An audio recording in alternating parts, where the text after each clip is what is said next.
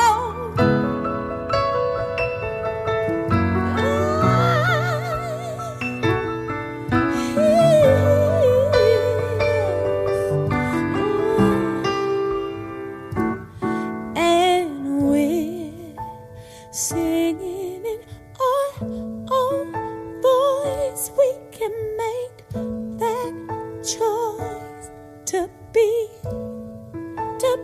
free. Yes, we're singing in our own voice.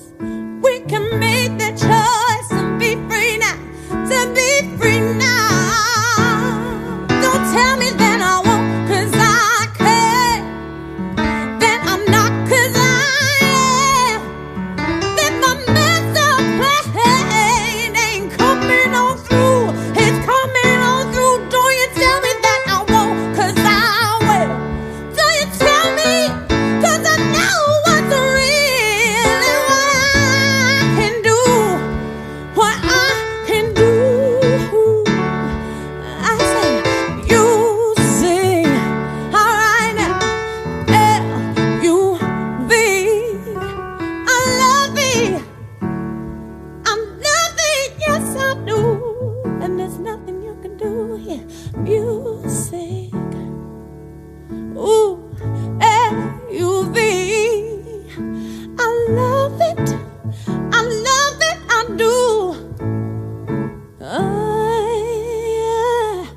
So don't you tell me nothing. Ooh, ooh, okay. There ain't no use to sit and wonder why, babe, if you don't know by now. Ain't no use to sit and wonder why. It'll never do somehow. Oh, when your rooster crows out the break of dawn, look out your window and oh, I'll be gone. Oh, and you're the reason I'm think twice, it's alright. Ain't no use in turning on your light, babe. The light I never known. Oh, now it ain't no use in turning on your light. I'm on the dark side of the road. Oh, now I'm thinking and wondering, walking down the road. Oh, I once loved a man, a child, I am told. Oh, I gave him my heart, but he wanted my soul. Now don't think twice, it's alright. Ain't no use in calling out my name, boy, like you never done before. Oh, now it ain't no use in calling out my name now. I can't hear anymore. Oh, I wish there was something you might do or say. Oh, to try and make me change my mind and stay. Oh, but we never did too much talking anyway. Now don't think twice, it's alright.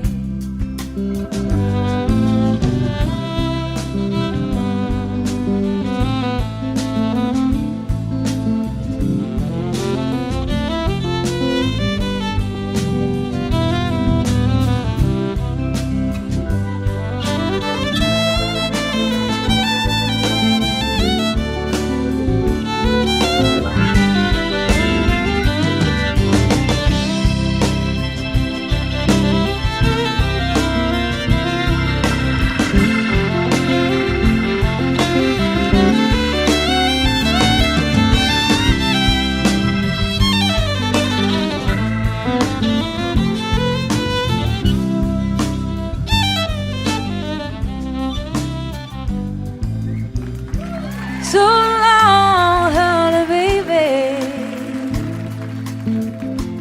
Where I'm bound, I can't tell.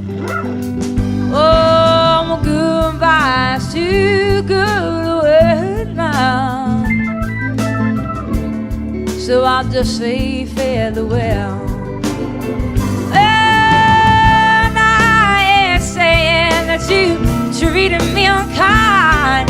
Oh, you could have done better below. I shall adore mine. Oh, you just kind of wasted all my precious time. Now don't think twice, it's alright. Oh, you just kind of wasted all my precious time. Don't think twice, it's alright.